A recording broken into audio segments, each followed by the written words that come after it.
Eto ho, mga kababayan, may pahayag na naman ho si Harry Roque. Mga kababayan, o ano na naman tong dinadakdak ho ni Harry Roque ngayon, mga kababayan. O ito na naman ho. Dahil daw mano sa patuloy na pagbaha, mayroon na naman silang dahilan para humingi na naman ng budget para sa flood control. O ibig sabihin daw po, sabi ni Roque, lalo silang yayaman habang maraming pundo ang laan sa flood control project.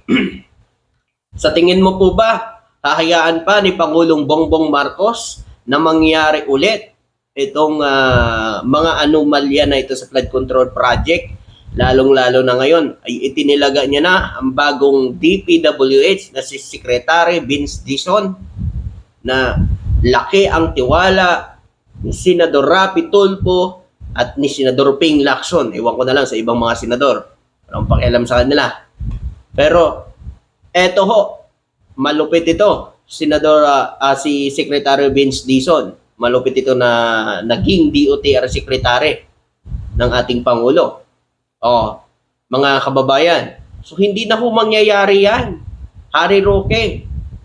Hindi naman pwede na hindi na ho bibigyan ng budget ang flood control. Kawawa naman yung mga kababayan natin na mga nasasalanta ng bagyo. Diba? Yung mga kababayan natin na nakatira sa mga ilog na walang proteksyon na flood control. Walang proteksyon sa baha. Kawawa naman sila. Diba? Ang magandang gawin dyan, etong ginagawa ng Pangulo. Wakasan ng korupsyon, panagutin ng mga korap na mga kontraktor at mga nasa gobyerno. Harry Roque, huwag kang magmalinis. Umamin na si Diskaya. 2016 pa sila nag-start bilang contractor sa mga DPWH, sa mga flood control. At ilan pa sa mga kontraktor ay umamin din. Di ba? Na panahon pa ni Tatay Digong sila nag-start. O may isa pa doon. Inappoint ni Villar si Villar ay DPWH secretary. 'Di ba? Hindi nyo po maitatago ang buong katotohanan.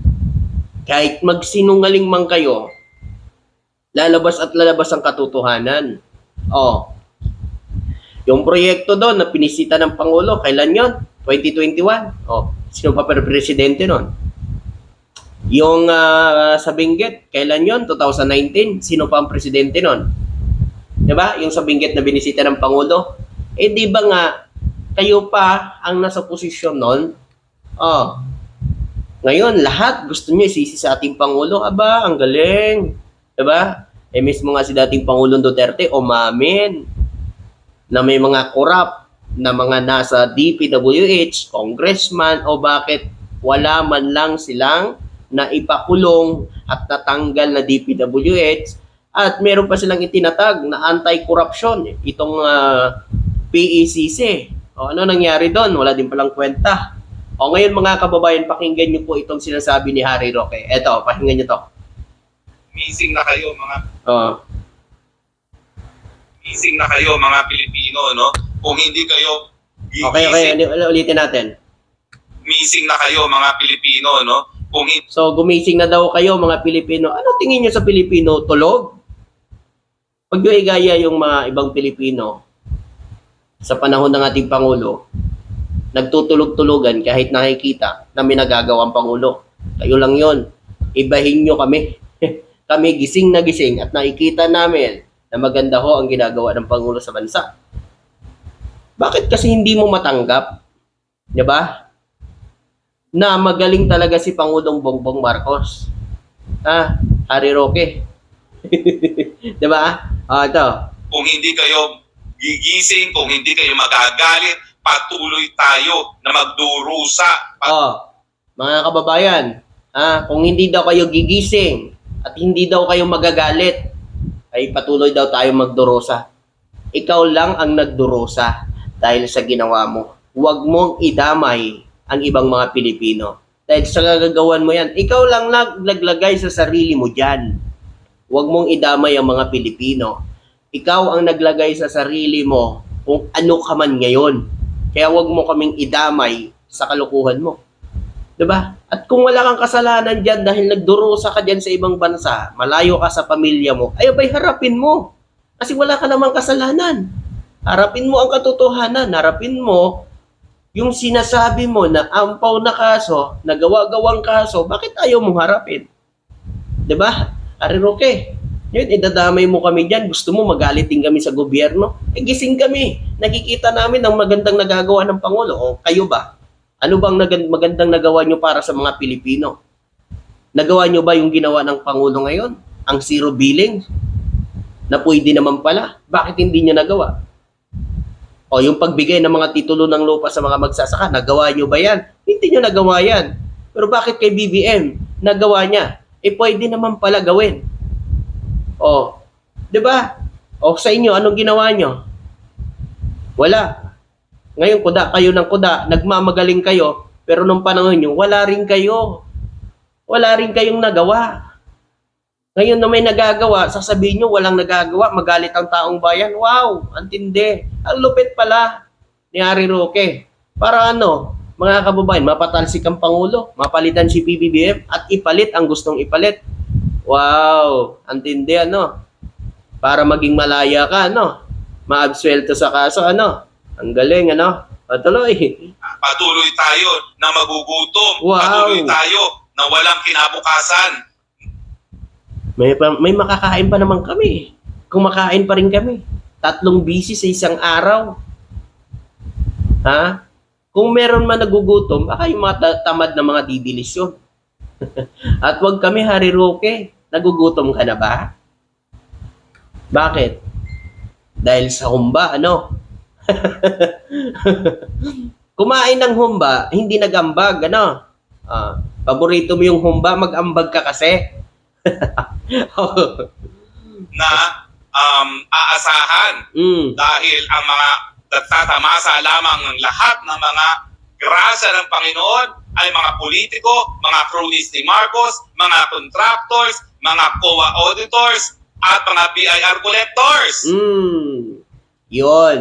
Yon ang hindi nyo kayang matanggap. Na ito ngayon yung pinagbabanggit ninyo ay sa panahon nyo pa. 'Di ba? Mismo yung isa dun sa mga engineer ay umamin na siya ay inappoint ni Secretary Mark Villar. 'Di ba? Bakit hindi niyo matanggap 'yon? 'Di ba? Si Diskaya umamin din. 2016 pa sila nag-start dito sa mga flood control. 'Di ba? Tuloy natin. Malat sa buong 32 out of 'Di ba? Ngayon mga kababayan, eto. Sabi daw kasi dito, eto pa, mga kababayan, si Senador Trillanes naman. Kasi may balak daw umano si Harry Roque makipag-ariglo. Roque, posibleng makipag-ariglo kapalit ng testimonya laban sa mga utak ng krimen. So, yan po So, Roque daw, gusto daw makipag-ariglo. Hindi na, ariglo. Panagutan mo. Di ba? Bakit ka makipag-ariglo? Hindi na. Ito, pakinggan natin. Si Attorney Harry Roque po, binanggit niya ho kanina na willing na rin po siyang makipag-usap at deal din sa gobyerno para po masettle yung kanyang kaso rito. Hanggat mga kababayan, mukhang hindi na kaya ni Harry Roque, gusto niya makipag-deal na lang, makipag-ariglo. So, sino kayang ituturo ni Harry Roque? Mga kababayan, pakinggan natin. hanggat inaantay po yung kanyang inaapila sa the Netherlands government. Ano pong say po ninyo? Alam nyo, since may kaso siya, ang hihingi ng gobyerno niyan, participation niya, kailangan ilalaglag niya yung mga mastermind doon sa... Kailangan ilalaglag mo yung mga mastermind. O Harry Roque, alam mo na. Yan ho, sinabi ho yan ni dating Senador Antonio Trillanes.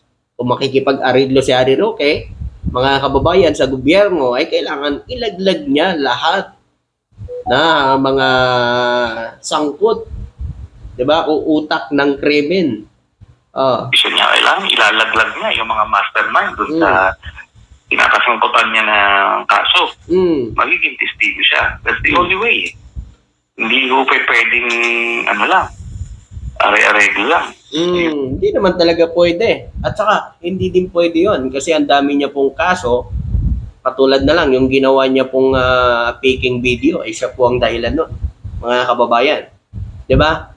Kaya hindi pwede yun na aariglo. Naku, mga kababayan, payag ba kayo makikipag-ariglo dito sa kay Harry Roque? Sa daming ginawa niyang kasalanan sa ating gobyerno at kay PBBM, kung ano-ano ang pinagbebentang ginawa at binibintang sa ating Pangulo.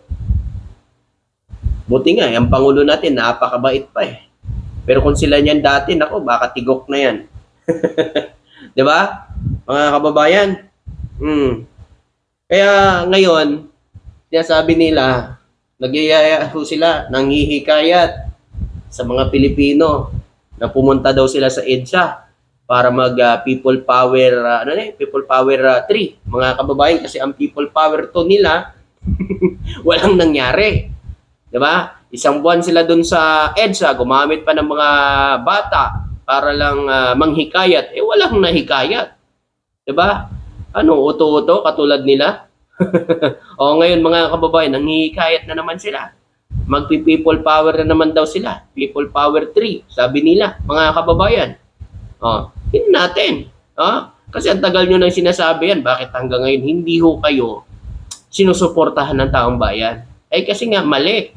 'Di ba? Kasi kayo, mag-isip lang kayo, bakit nila ginagawa yan? Eto, lalo na si Harry Roque. Kasi may kaso siya, hindi niya hinaharap ang kaso niya. 'Di ba? Mga kababayan. Ano pa? Di siyempre, iupo nila yung gusto nilang iupo. 'Di ba? Ganun lang yan eh.